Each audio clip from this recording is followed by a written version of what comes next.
அனைவருக்கும் இன்னைக்கு அந்த எதிர்பார்ப்பு அப்படின்னா அகநானூறு அப்படின்னு சொல்லும்போது அகம் என்றால் உள்ளே உள்ளத்தில் இருக்கக்கூடிய செயல்பாடுகளை வெளிப்படையாக கூறுவது இந்த அகம் சார்ந்த செய்திகள் அப்படின்னு சொல்லி சொல்றாங்க.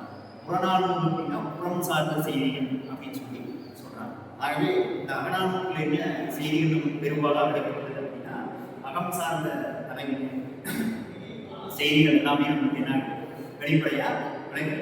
இந்த அகம் சார்ந்தது அப்படின்னா ஒரு மனித உணர்வுக்குள்ள உள் சார்ந்த ஒரு நிலை.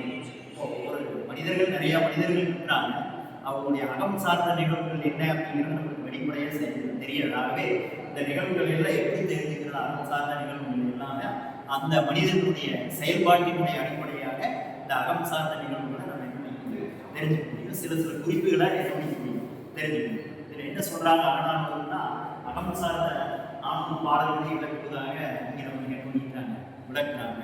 இந்த அகம் சார்ந்து இருக்கக்கூடிய பாடல்கள் என்ன சொல்றது அப்படின்னா ஒரு மனிதன் எவ்வாறு இந்த அகம் சார்ந்து வாழ்கிறான் அப்படின்னு சொல்லி என்ன பண்றாங்க சொல்றாங்க. இந்த அகம் சார்ந்த நிலை அப்படிங்கிறது உள்ளே இருக்கக்கூடிய மனிதன் உள்ளே இருக்கக்கூடிய நிலைப்பாடுகளை தெளிவாக என்ன பண்றது விளக்கி உரைக்கக்கூடிய ஒரு பண்பு நலன் தான் இங்க அகம் சார்ந்த நிலை அப்படின்னு சொல்லி சொல்றாங்க. இப்போ ஆண் இருக்காங்க, பெண் இருக்காங்க, இந்த 2 நிலையில் இருக்கக்கூடியவர்கள் தலைவன் தலைவி அப்படின்னு கூட இருக்கிறாங்க அப்படின்னா அவங்களுடைய உள்ள கிடக்கையே தெளிவா இந்த அகநானூறு அப்படிங்கிறத பொதுவாக விளக்குறாங்க. அகநானூறு அப்படின்னா அகம் சார்ந்த நிகழ்வுகளை தெளிவா விளக்கக்கூடிய ஒரு நூல் அப்படின்னு சொல்லி சொல்லலாம். இங்கே தலைவியாகட்டும், தலைவிக்கு இருக்கக்கூடிய செயல்பாடுகளாகட்டும், இதையெல்லாம் யார் தான் அறியணும் அப்படின்னா ஒரு தோழி தான் என்ன பண்ணணும் அறியணும். அதே மாதிரி ஒரு தலைவனுக்கு ஒரு நிகழ்வு அப்படின்னா அந்த நிகழ்வு யார் அறியணும், அங்கே கூட இருக்கக்கூடியவங்களா என்ன பண்ணணும் தெளிவா அறியணும். ஆகவே தெளிவா அறிந்து இதில் அகம் சார்ந்த உணர்வு அப்படின்னு ஏன் சொல்றாங்க அப்படின்னா அவங்களுடைய உள்ள கிடக்கு,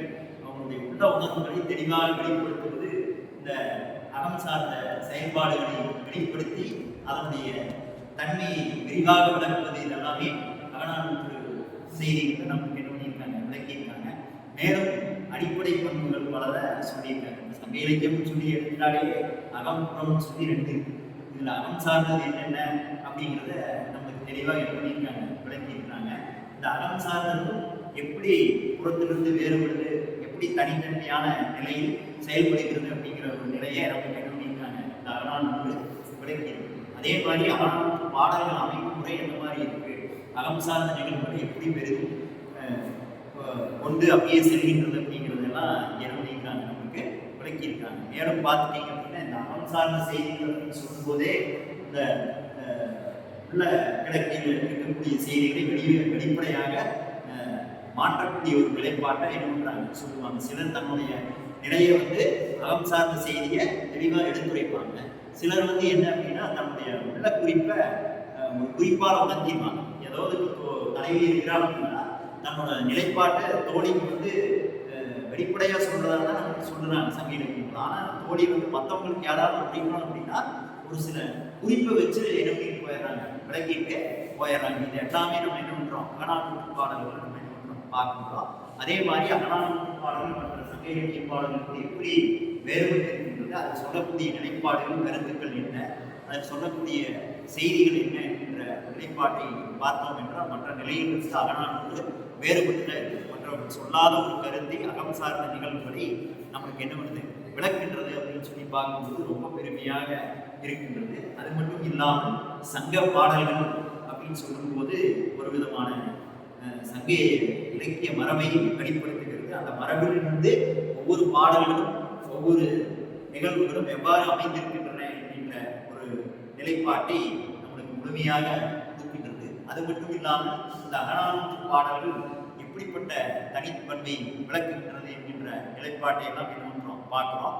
அது மட்டும் இல்லாமல் ஒரு தலைவன் தலைவி இருந்தாங்க அப்படின்னா அவங்களுடைய கூடல் நிகழ்வு இதெல்லாம் எந்த மாதிரி இருக்கும் அப்படின்னு சொல்லி சங்க இலக்கியம் பொதுவாக மற்ற நிலைகளில் விளக்குறாங்க. அது மட்டும் இல்லாமல் நம்ம அகம் சார்ந்த செய்திகள் முழுவதையும் இங்கே சங்க இலக்கியங்களில் முழுமையாக நமக்கு விளக்குறது. அகம்னா என்ன, அந்த அகத்தில் தோன்றக்கூடிய செயல்பாடுகள் என்ன, அதனுடைய விளக்குகள் என்ன, அந்த விளக்கத்தின் மூலம் நாம் கற்றுக்கொள்ள வேண்டிய செய்தி என்ன அப்படிங்கிறது இந்த அகநானூறு பாடல்கள் நமக்கு என்ன முழுமையாக விளக்குகின்றது. மேலும் அகம் சார்ந்த செய்திகள் அப்படின்னு சொல்லும்போது ஒரு மனிதன் தன் உள்ளே வைத்திருக்கின்ற செயல்பாடுகள் எல்லாமே எப்படி தெளிவாக இருக்கின்றது அப்படிங்கிறத நம்மளுக்கு என்ன பண்ணிட்டாங்க விளக்குறாங்க.